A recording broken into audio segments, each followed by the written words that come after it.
Hello, data alchemists. Good day.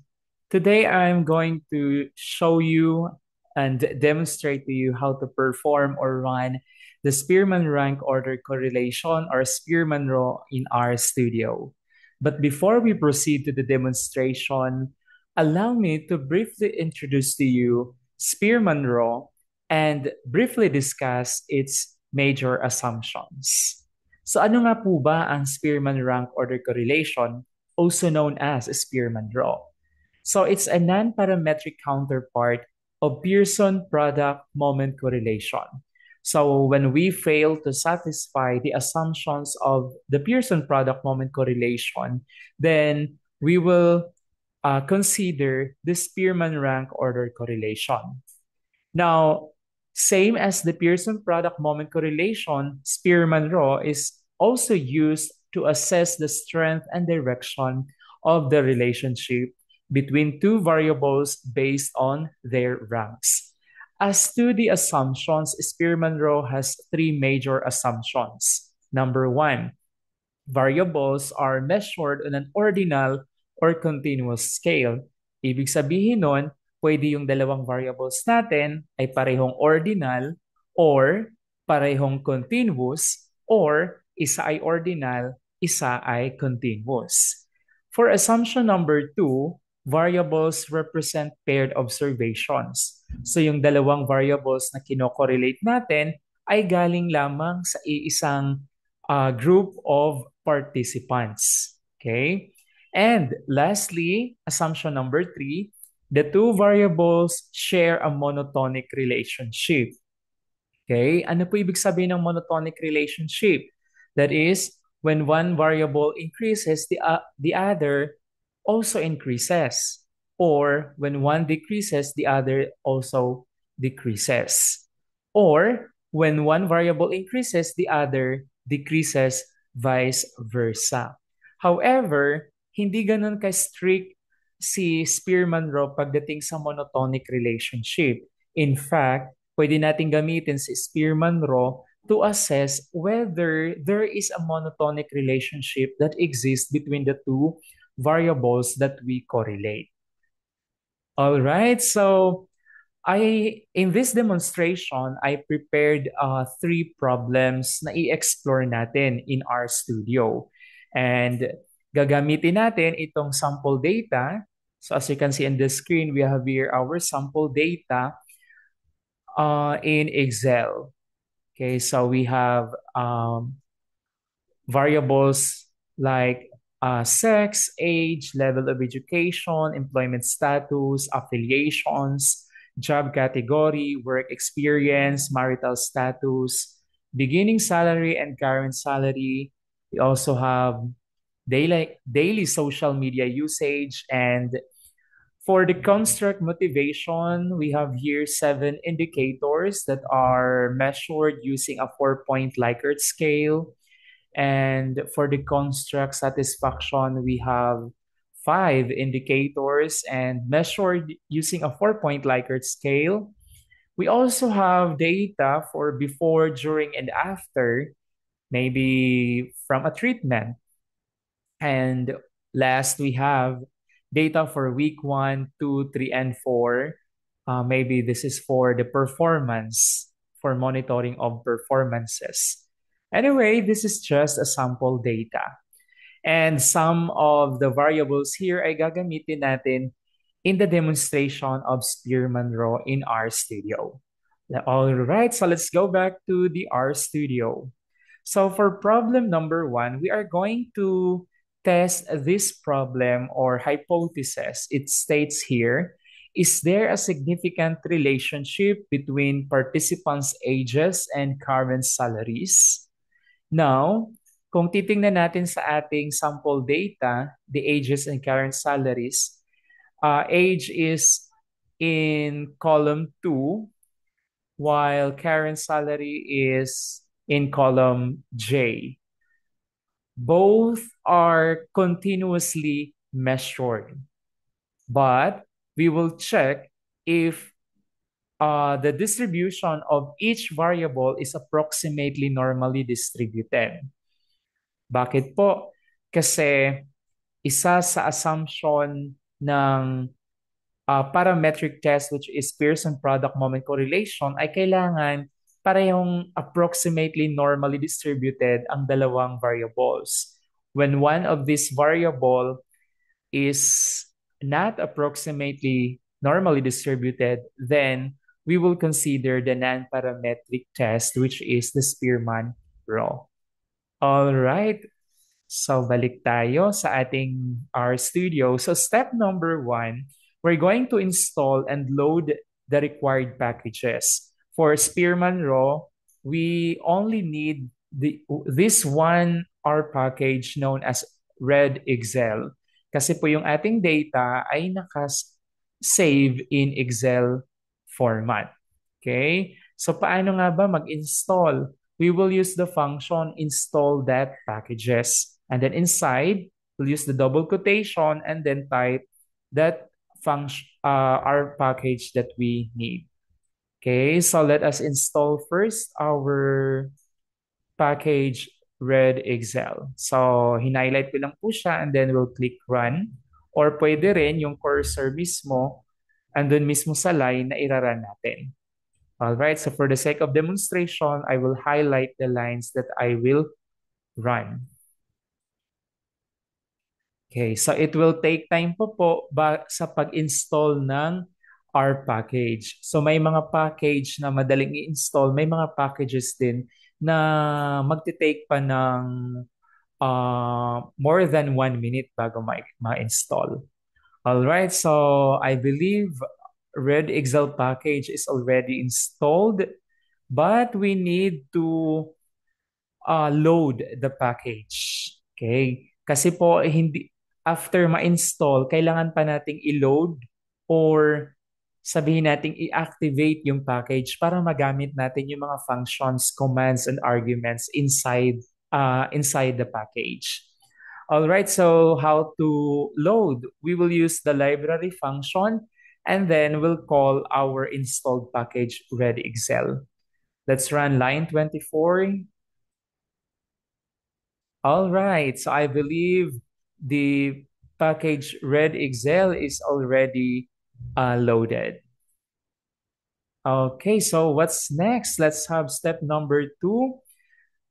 We will import the Excel file. So how are we going to import? Dito lang po tayo. Let's click Import Dataset and then click from Excel because our data is in Excel. If the data is in SPSS format or SAS or Stata or in text file, then meron din po tayong mga options dito. Okay, so I'll click from Excel and then babrowse lang po natin kung saan nakasave yung ating data. Now, nakasave po siya sa aking sa desktop ng aking laptop, and then I look for that data. So we have here the sample data and then click open. So magkakaroon po tayo dito ng data preview. Okay?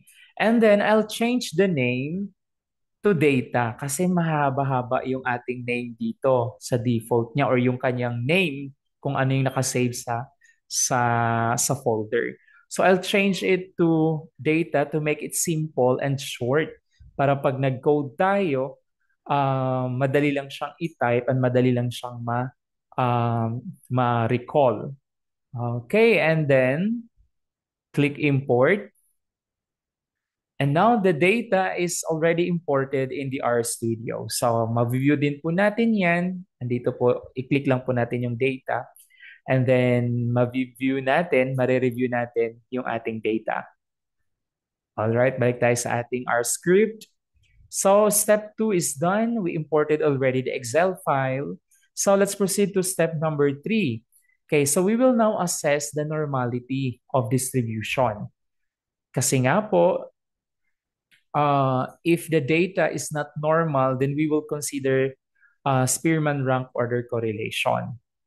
Well, even if we do not assume normality, we can still run the Spearman law. Okay? Kasi the Spearman law is robust at hindi siya nag-a-assume ng normality of the distribution. Unlike with the parametric Pearson product moment correlation, ire-require tayo na normal ang distribution ng data. Okay? So there are many ways to check whether the data or the distribution of data is normal. Isa na doon yung Shapiro-Wilk test of normality, which is a numerical method of assessing their normality. And the other one is the normal QQ plot, which is graphical method sa pag-check ng normality. Others are um, the density plot function or the histogram. And we also have the Kolmogorov-Smirnov test, one of the two numerical methods of assessing normality. We also have the backs and whiskers plot. That's another visual method. Now, for this demonstration, I'm going to show you how to perform Shapiro test and normal QQ plot. Okay, first, let's use the Shapiro-Wilk test of normality. So to do that, we will use the function Shapiro.test. And then inside the function, we will call our data. We are referring to this data containing the variables that we're going to correlate. And then this dollar sign means extraction. So we will extract what? We will extract the age column. Okay. And then for line 33, still we will use the Shapiro.test function. We will call our data containing the variables. And then we will extract using the dollar sign. And then we will extract the second variable, which is the current salary. Now, kasi yung current salary natin ay two words. So merong space in between. So we will include a single quotation para i-take ng code or ng RStudio as referring to that column name current salary. Okay, careful lang po tayo sa pagko-code dito kasi ang RStudio or R programming language is case sensitive. So kung i-review natin yung ating column current salary, so naka-uppercase ang C and S and then lowercase is yung ibang letters. So kung paano siya naka-spell out or paano yung mga upper and lower cases niya, ganun din po yung ita-type natin. All right. Okay, so let's run these two lines, 32 and 33. And we have here the result of the Shapiro-Wilk test of normality. For age, the p-value is 2.441 times 10 to the power of negative 7 in scientific notation.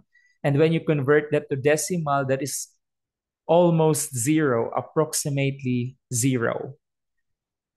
For the current salary, the p-value is 6.055 times 10 to the power of negative 13. And that in decimal is essentially zero.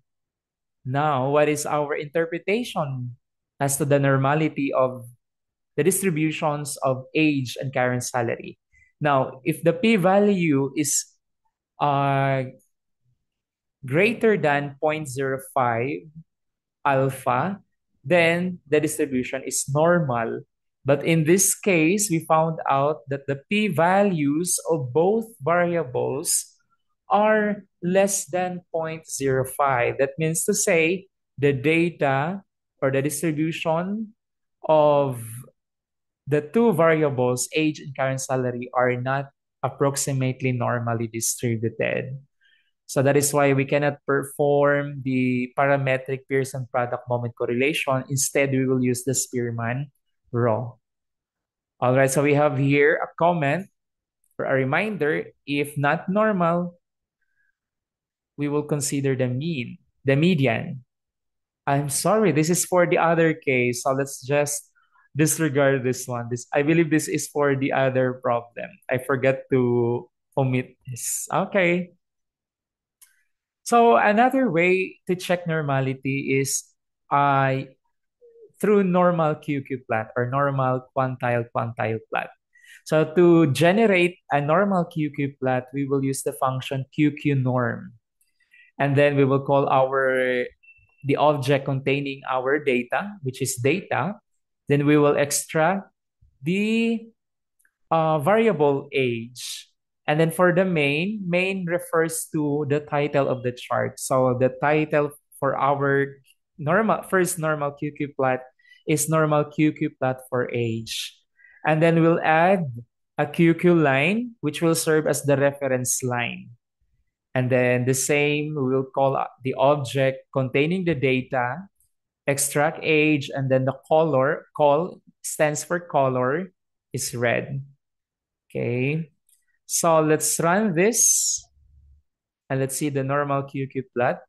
So we have here the normal QQ plot in the plot panel. We can zoom in this plot. Okay, as you can see here, there are points that are away from the reference line. So may mga points po na malayo na sa reference line, itong red po na line. So kapag malayo po sila or may mga points na malayo sa reference line, that indicates that the distribution for the data or the variable age is not approximately normally distributed. So this coincides with the result of the Shapiro-Wilk test. How about for the variable current salary? Okay, so still we will use the QQ norm function, call the object data, extract the current salary column, and then the title of our chart is normal QQ plot for current salary, and then we will add a QQ line or the reference line in color red. Okay, let's run this lines 38 and 39. All right, so we have here the result. Let me zoom in. Okay, as you can see in the normal QQ plot for current salary, meron pong mga points na malayo na sa reference line. So ito ay nagpapakita na the distribution for the variable current salary or data current salary is not approximately normally distributed. And this coincides with the result of the Shapiro-Wilk test of normality. All right, so na-prove po natin, na-verify natin using the visuals and then numerical method na the two variables that we are correlating are both not approximately normally distributed. So we will proceed to the Spearman correlation.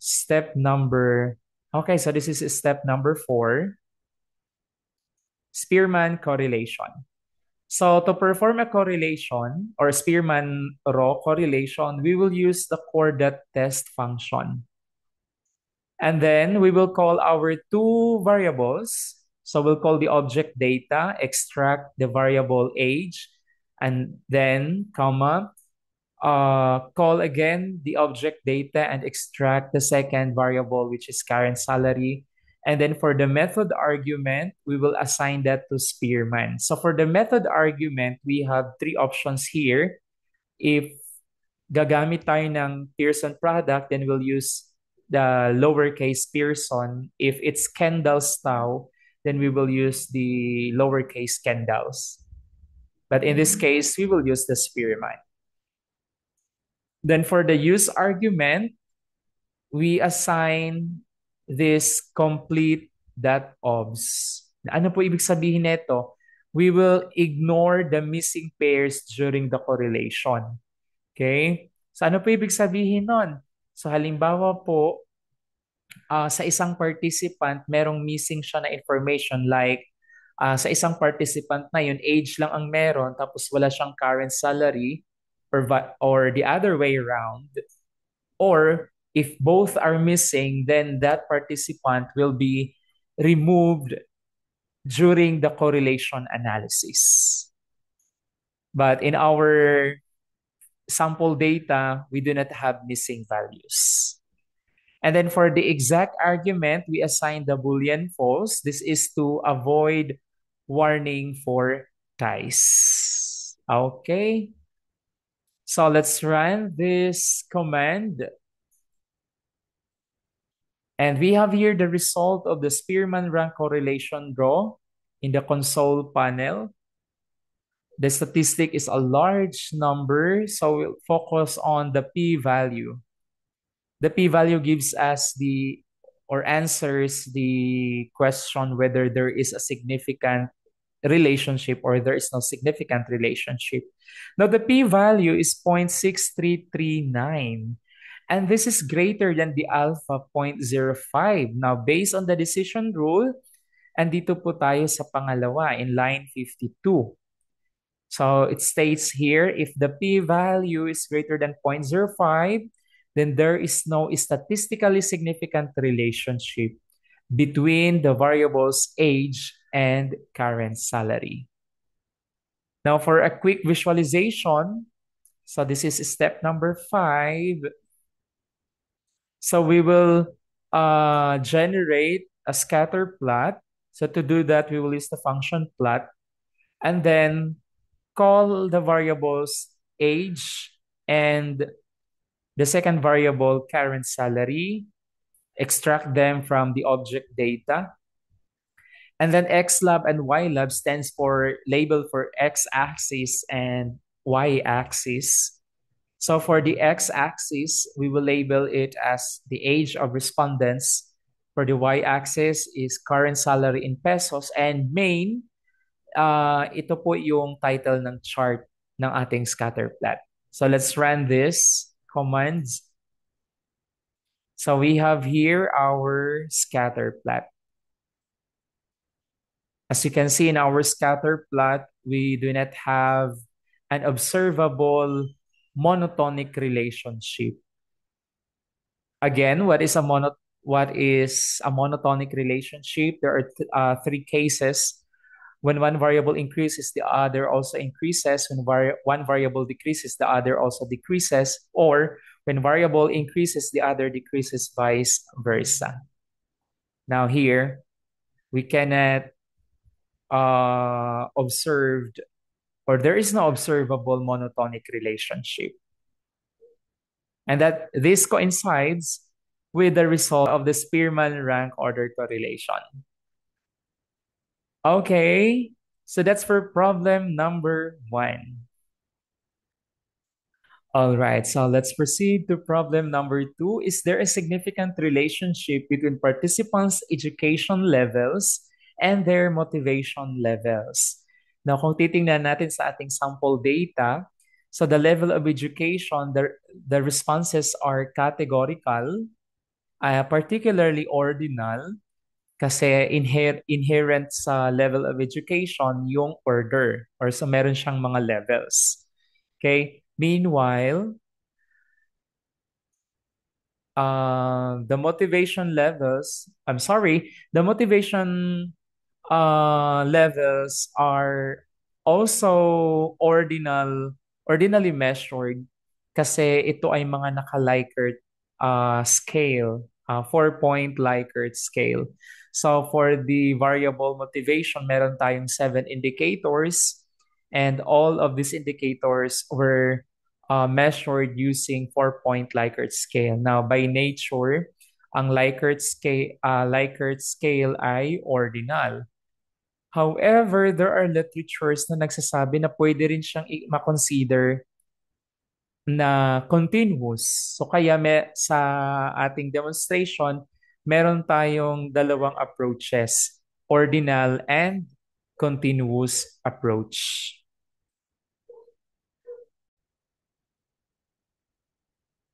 All right, so for step number 1, we will install and load required packages. So this package Red Excel was already installed, so we will no longer run this step number 1. For step number 2, the data is already imported, so we'll proceed to step number 3. So for step number 3, we're going to recode the levels of education as ordinal numbers. Why? Because as we can see in our data, the level of education are character or string data. So, kailangan muna natin siyang i-factor. Pag sinabi nating factor, ibig sabihin, lalagyan natin siya ng levels. Okay? So, ordinal naman kasi ito. So, kailangan lagyan natin siya ng levels. And then after that, pag nalagyan na siya ng level or naging ordinal na siya, we will transform them or convert them to numbers. Okay, so 1 being the lowest and depende kung ilan ito, lima or apat. So magdedepende kung hanggang anong number yung ating i-assign. Okay? Bakit po natin siya i-convert from factors to numbers? Kasi po, we cannot run Spearman raw if non-numerical ang ating data. Okay? So, how are we going to recode the levels of education as ordinal numbers? So, we will call our object data and then we will add a new column ng name is education nom. Okay? So for this new column, so pwede kayong gumamit ng ibang ipapangalan ninyo sa bagong column na yan. Kasi additional column po ito. So kung i-check natin yung ating data, ang data natin ay hanggang week 4 column lamang. Pero pag naran po natin ito, madadagdag itong education underscore nom. Okay, so this is an additional column. And then we will use the function factor because we want to factor this uh, character or string data na present sa ating data. Okay, and then sino po ang ifa-factor natin? We will extract the third column in our data. So we are referring to the third column in our data, which is the levels of education. That is why nakita nyo dito, data and then double square bracket and then inside is number 3, which refers to column number 3. Okay? And then, what are the levels na ifa-factor natin? So we have this character vector. Okay, mga character vectors po ito because of this C here. This is a vector function. And then what's inside are all characters. Why characters? Kasi po merong double quotation. Yun po ang pagkakakilanlan na character or string data ang nasa loob ng isang vector. Okay, so these are the levels and then we will uh, convert them to, sorry, we will convert them first to factor and then convert them to levels. And then for the argument ordered, we assign a Boolean true kasi i-order po natin yan. So, pag na-order po natin yan, yung secondary ang nasa lowest followed by vocational, then associates, bachelor's, then yung nasa taas is yung master's degree. Okay, so let's run this. So let's check our data. So meron na po tayong dagdag na column, which is the education underscore nom. And then, hindi pa po siya naka-number. So, kung papansin niyo parang pareho lang siya sa column 3. Okay. Ang column 3 ay character or string data, pero itong bagong column natin ay factors na po siya. Okay, so meron na siyang levels. But still, hindi pa natin siya ma-run sa Spearman Raw kasi requirements sa Spearman Raw, kailangan numeric ang data. So that is why we have our next line, line 91. So calling the same column na ginawa natin, ita-transform natin siya or i-convert natin siya as numbers. So we'll use the function as that numeric. Okay? So kung ano yung lowest doon sa ating new column, which is the secondary or high school, ma-assign niya as number 1, followed by 2, 3, 4, 5. So yung master's degree, ma-assign siya as 5. And then, after natin siya ma-convert into numeric or to numbers, ipapalitan natin yung column na yun. Okay? Papalitan na siya ng numbers. So let's run line 91. All right. Ay, sorry. Let's run line 91. Okay, so let's check again our data.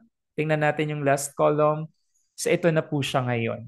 So naka-numbers na po siya. So yung 4, yan yung bachelor, 1, yan yung secondary or high school.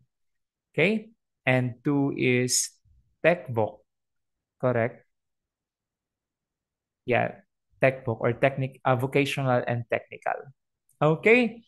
So ngayon, yung isang variable natin, which is the levels of education, ay na-transform na natin to factors and then na-transform natin siya as numbers. So ang next nating asikasuhin ay yung second variable natin, which is motivation. But before that, meron din tayong mga lines dito to check if may mga missing values sa ating new column. Okay, so we'll use the s.na function. This is to check which rows have missing values. So, i-check lang natin sa bagong column na yan, yung na-create natin kanina, i-check lang kung merong mga missing. So, let's run 94. So, ito po yung kanyang result. So, wala tayong nakikitang naka-true. Kasi kung may true po dito, ibig sabihin missing value po iyon. So lahat naman ay naka-false, ibig sabihin walang missing value. So ngayon, kung may missing value, saang row natin siya makikita? Okay, so ito yung pangalawa. Sa previous line, gagawin lang po natin siyang input ngayon sa kasunod na line and then we'll use the function which. Ibig sabihin, which row ang merong missing value. So let's run 95. Of course, walang missing value. So when we run this line, anong expectation natin? It will give us an integer 0. That means to say, walang existing row na may missing value. Okay, so walang missing value. So we'll proceed now to the next step, which is to check the reliability of the Likert items. So, di ba yung motivation data natin ay meron siyang 7 indicators. Okay, motivation 1 to motivation 7. Ngayon, bakit po natin i-check yung reliability niya using the Cronbach Alpha? This will help us to decide kung gagamitin ba natin ang ordinal approach or ang continuous approach. Po? Kasi 'di ba may ongoing debate pa rin ngayon, particularly in behavioral science, whether iti-treat ba ang Likert items or Likert responses as uh, gagamitan ba siya ng median or iti-treat siya as continuous. So yan po ang gagawin natin ngayon. We will use the ordinal approach or we will use the median of the total scores. Pag sinabing median of the total scores, ibig sabihin yung yung 7 na indicators ng motivation, kukunin natin yung median per participant. Okay? And magagamit natin itong median of the total scores if we are not assuming equal intervals in the 4-point Likert scale. Okay? We do not assume equal intervals. Ibig sabihin, the distance between zero point 0.1 and zero point 0.2 is not the same as the distance of zero point 0.2 to zero point 0.3 and not the same with the distance of zero point 0.3 to zero point 0.4. So we do not assume equal intervals. However, if you assume that, then probably you will use the sum or mean scores. Kasi sa continuous approach, you consider that the distance or the difference between 0.1 and 0.2 is the same as 0.2 and 0.3 and so on. Okay? Back to the median, if the result of the reliability test is not reliable using the Cronbach alpha, then we will use the median. However, if the items are reliable, then possibly we will use the sum or mean scores. Another is if the indicators or the number of indicators or items is less than 4, then we will use the median. In this case, we have 7 indicators, so that's greater than 4. So possibly we'll use the mean or sum scores. And then back again to the median, if the distribution of the scores are not approximately normally distributed, then we will use the median.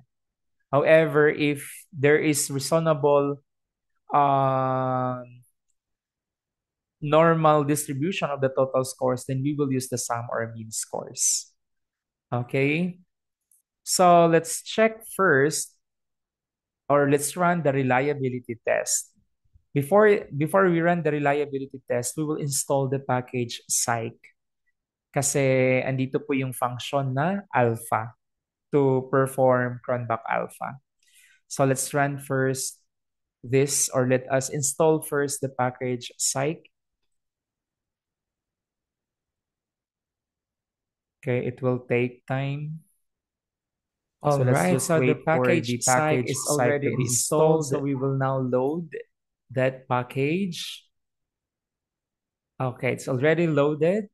This time we will subset the those seven indicators of the motivation variables. So these seven indicators are found in columns 12 to 18 in our data.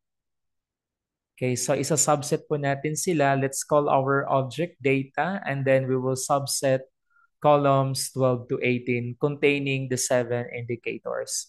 And then we will assign them to an object motivation. So let's run this. All right.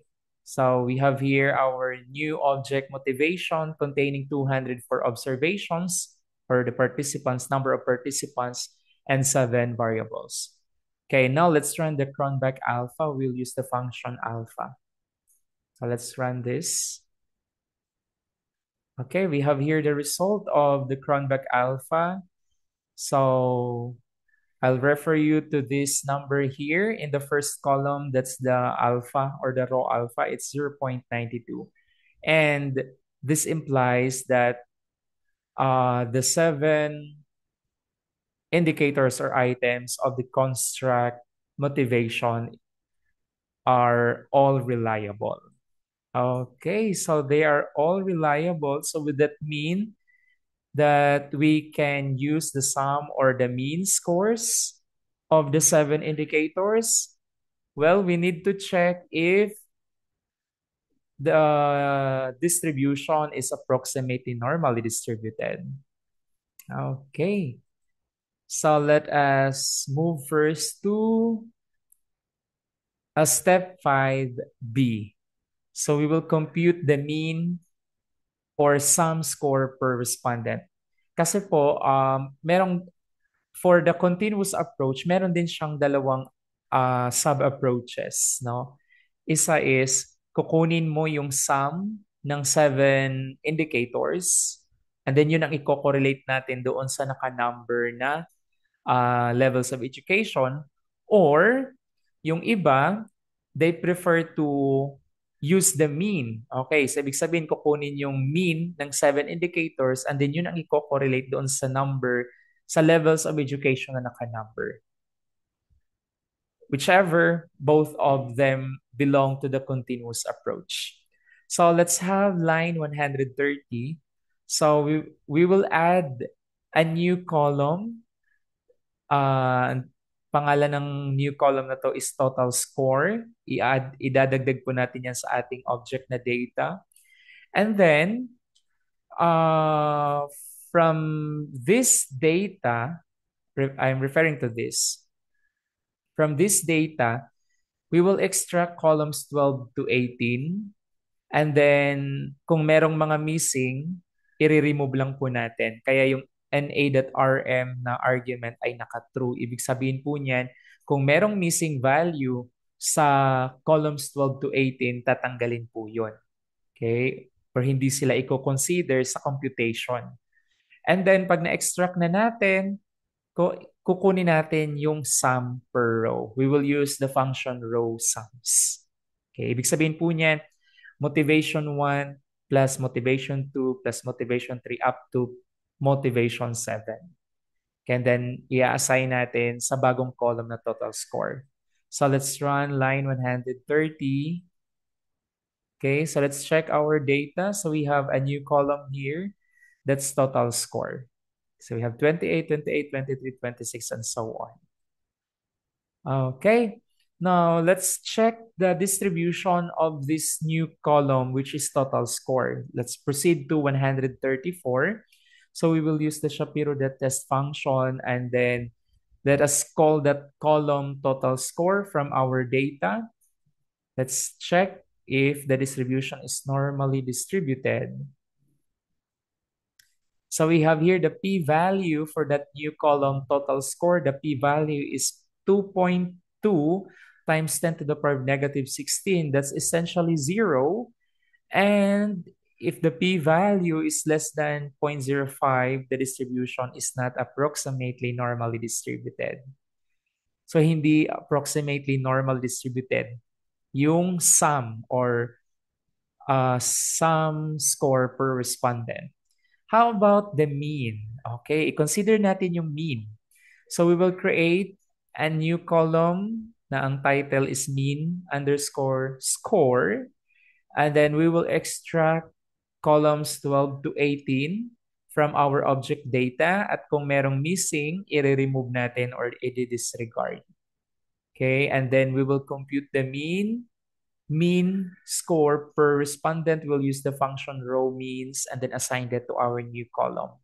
So let's run line 131. Okay, so we have here an additional column which is mean score. Okay, so mean score, ibig sabihin, i-add natin yung scores, yung 7 indicators or items, and then divide the sum by 7 to get the mean score per respondent. And then next, let's check the distribution if it's normal or not. So we will again use the Shapiro-Test function, and then let's call that newly added column, which is the mean score. Let's run this. We get a p-value of 2.2 times 10 to the power of negative 16. Again, that's essentially 0. If the p-value is less than 0.05, the distribution is not approximately normal. Now back to our guideline. So the items are reliable. However, the mean score or the total score per respondents are not approximately normally distributed. Therefore, we will not consider the sum or the mean scores for each respondent to be correlated to the levels of education. So we will use the median or the ordinal approach. All right, so back to step 5. We will now consider step 5A. So we will compute the median motivation score per respondent. To do that, we will create a new column, and the name of that column is motivation underscore median. And then we will call our motivation underscore data. This refers to the output of step 4 when we extracted the 7 indicators from our data. Okay? And then this one here means yung pag-compute ng median ay per row. Okay, and then we will compute or determine the median, at kung merong mga missing values, i-disregard or i-remove sila. Okay, and then we'll use the function apply, and then the output for this will be assigned to our new column motivation median. Let's run this, line 126. The object motivation data not found. Okay, so let's run first line 122. Okay, and then let's run 126. Sorry, let's include letter D. Okay, so let's check our data. So we have here our new column, which is motivation median. So the motivation median we determine the median of the 7 indicators for each respondent. Okay, so what's our um, decision now? We will correlate the levels of education, yung mga naka-number na, and then correlate that to the median or the motivation median. Okay, so we will proceed to step number 6. So we will use the coordinate test function and then call that a column, which is education norm, yung naka-number. Tingnan natin ulit. This one, itong column na to, ito yung education norm. And then, i-correlate natin siya sa ating isa pang column, which is the motivation median, yung kanina lang nakuha natin. Okay, so yan ang i-correlate natin. And then for the method argument, we will use the Spearman kasi we failed to satisfy the assumption of normality. And then another thing is that Likert scale ay ordinal, no? And then we consider the two approaches and yet we failed to satisfy the continuous approach. So we will use the ordinal approach. That is why our method here is Spearman. And then for the use argument, we'll assign the complete that obs. We will ignore the missing pairs during the correlation. And then for the exact argument, we assign the Boolean false to avoid warning for ties. Let's run this command and see the result. So the p-value is 0.1004, and that is greater than 0.05. So that means to say there is no statistically significant relationship between the levels of education and the motivation levels of the participants. Okay, so let's have a quick visualization using the scatter plot. So we'll use the plot function and then call the two variables or the two columns, education norm and the motivation median. And then let's label this scatter plot. The x-axis will be labeled as levels of education, ordinal.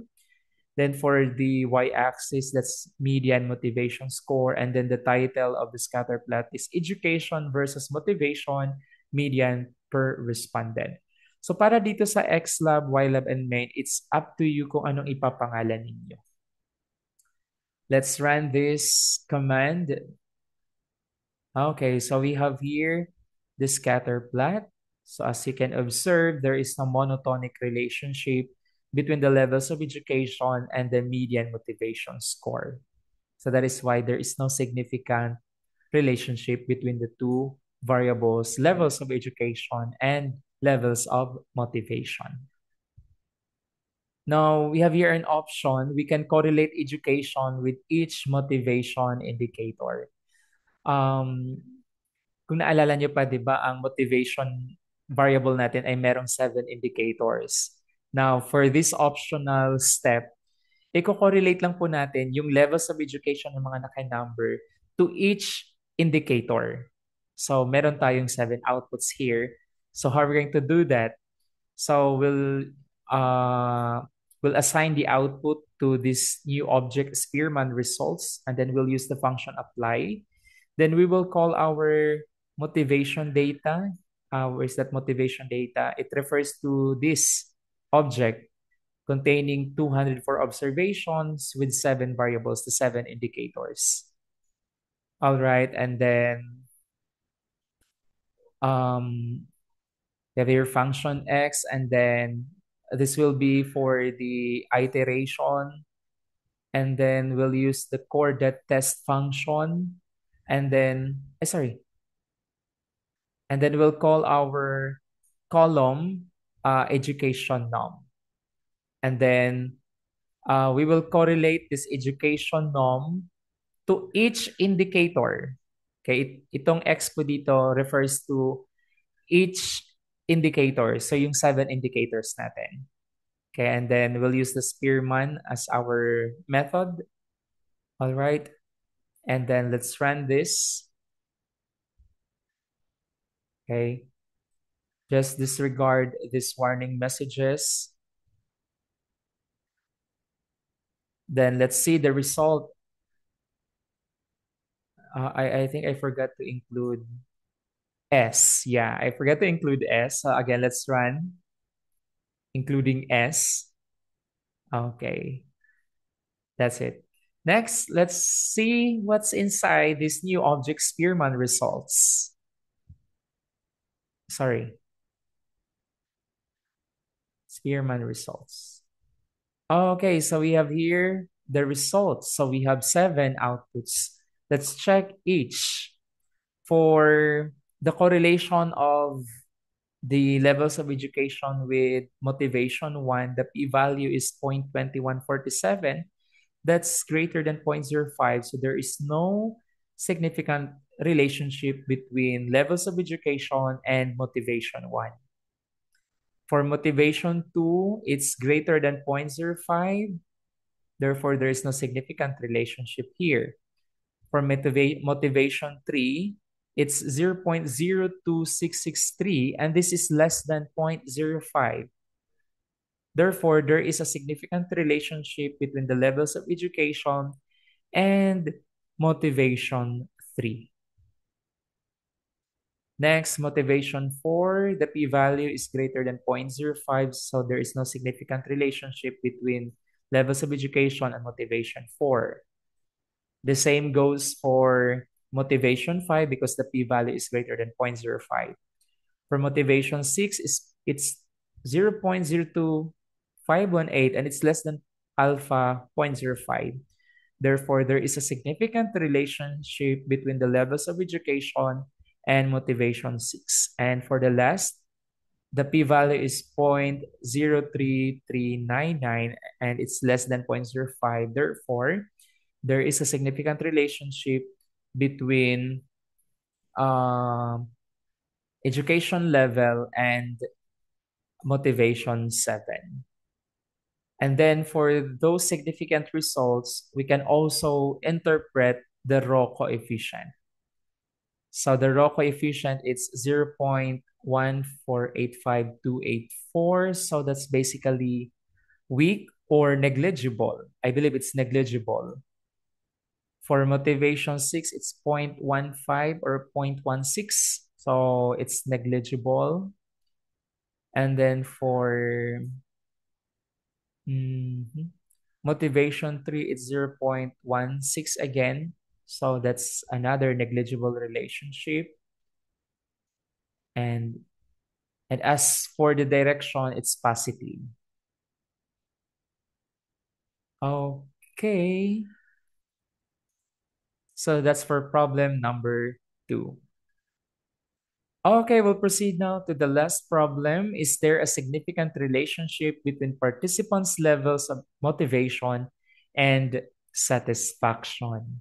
So these levels of motivation, as discussed earlier, measured PUSHA using 4-point Likert scale, and there are 7 indicators. And for the satisfaction variable, there are 5 indicators. So again, for step 1, we will install and load the red Excel package. It's already installed and loaded. For step 2, the Excel file is already imported. And then for step 3, okay, na-check na natin kanina, no? So the motivation levels are, what do you call this, are reliable. However, we fail to satisfy the guidelines for the continuous approach because the distribution for the total sum scores and the median score, sorry, the mean scores are both not approximately normally distributed. So that is why we consider the median approach. So let's assess the satisfaction level. Okay, so let's have the satisfaction level. So the psych package is already installed and loaded.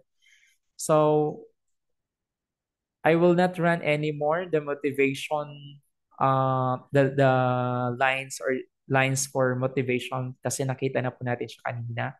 So instead, let's have the satisfaction. So yung satisfaction, yung five indicators niya ay nasa columns 19 to 23. No? Kung bibilangin lang po natin ito, yung satisfaction 1 ay nasa 19, 20, 21, 22, 23. So i-subset po natin siya from that object data and then we'll assign that to our new object satisfaction. So let's run 202 and then let's run the Cronbach alpha. Let's perform the Cronbach alpha. So for motivation, it's reliable, no? How about for satisfaction? So let's check the raw alpha. The raw alpha is 0.88. That implies na reliable yung ating five indicators. So reliable siya. So what's next? Let's check kung normally distributed ba siya. Kasi kung reliable, so possibly i-consider natin ang continuous provided or continuous approach provided na approximately normally distributed siya. Okay, so to do that, again, let us subset. Sorry, we can proceed to step 5B. Okay, so yung motivation score, tapos na natin to kanina. So nalaman natin na hindi siya approximately normal distributed. So let's have the satisfaction score. So for the satisfaction score, we will create a new column. Ang pangalan is total satisfaction score. And then from this object data, we will call columns 19 to 23 at kung merong missing, i-disregard or hindi isasama sa analysis. And then we will get the row sums or the total per row. That means to say, i-add lang natin satisfaction 1 plus 2 plus 3 plus 4 plus 5. Okay? And then assign that to our new column. So let's run this line 2 to 1.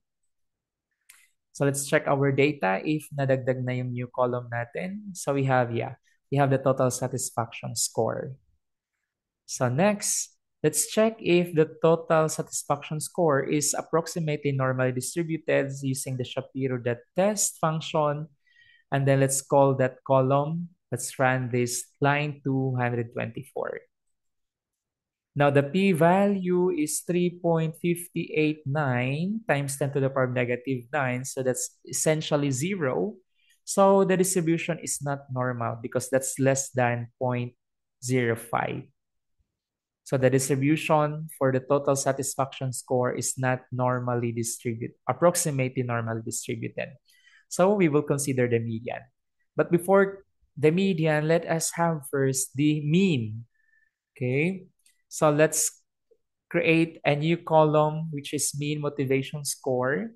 And then from that data, let's call columns, satisfaction. All right, so let's have the satisfaction. So we will create a new column na ang pangalan is mean satisfaction score. And then we will, from the data, we will call columns 19 to 23. Kung merong missing, i-disregard or hindi isasama sa analysis. And then let's compute the mean. So ibig sabihin niyan, i-add lang natin yung scores for the 5 indicators of satisfaction per respondent and then divide each by 5 to get the mean. Then assign the output to this new column. So let's run this. Alright, let's check kung na-add na ang ating new column. So we have here mean satisfaction score. Okay, so i-check natin kung normally distributed ba yung mean satisfaction score. So let's use the Shapiro.test function and let's call that new column, newly added column. Let's see the result. The p-value is 3.589 times 10 to the power of negative 9. That's essentially 0 and less than 0.05. That means to say that the distribution for the mean satisfaction score is not approximately normal.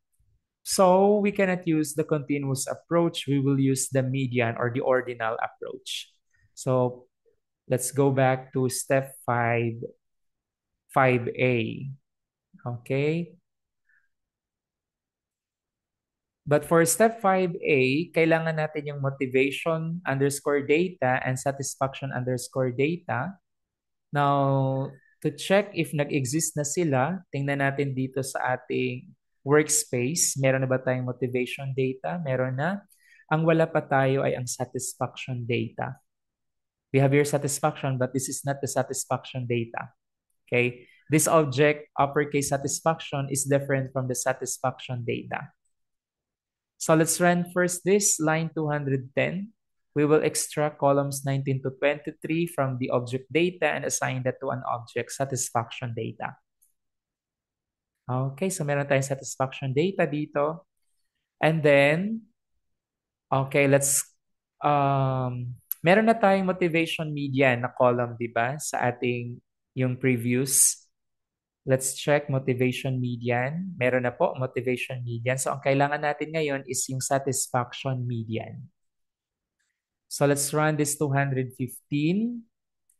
So using the object kanina na satisfaction underscore data, i-compute natin yung median per row. And then if may missing, i-remove. And then assign that to our new column, satisfaction median. Let's check if nadagdag ang satisfaction median. So andito na rin po siya. Okay, so ngayon sa problem 3, i-correlate natin itong dalawa. The motivation median and the satisfaction median. Okay, so let's have step number 6. So we will use the core.test function and then let's call yung dalawang columns natin na motivation median and satisfaction median. And then the method is Spearman. And then for the use argument, it's complete.obs to ignore missing pairs. Again, ibig sabihin po niyan, kung ang isang participant ay missing yung kanyang motivation median, then that participant will be excluded from the analysis. So as long as merong missing, mai-exclude po siya sa analysis. Okay? And then for the exact, it's Boolean false. Avoids warning for ties. Okay, so let's run this command. So we have here the result of the Spearman row.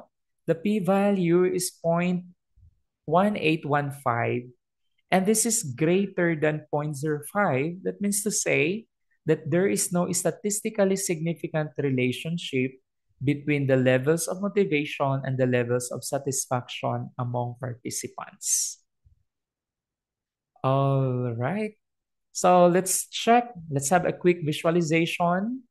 So to create a scatter plot, we'll use the function plot and then call those two columns, the motivation median and the satisfaction median.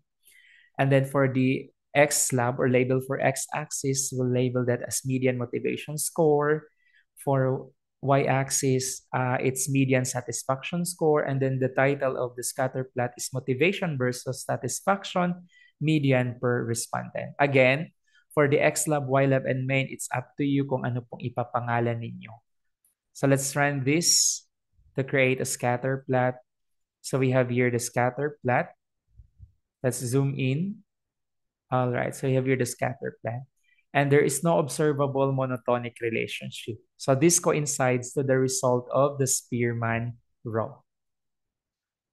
All right, so ayun po ang ating demonstration for the Spearman rank order correlation or Spearman row for 3 different cases.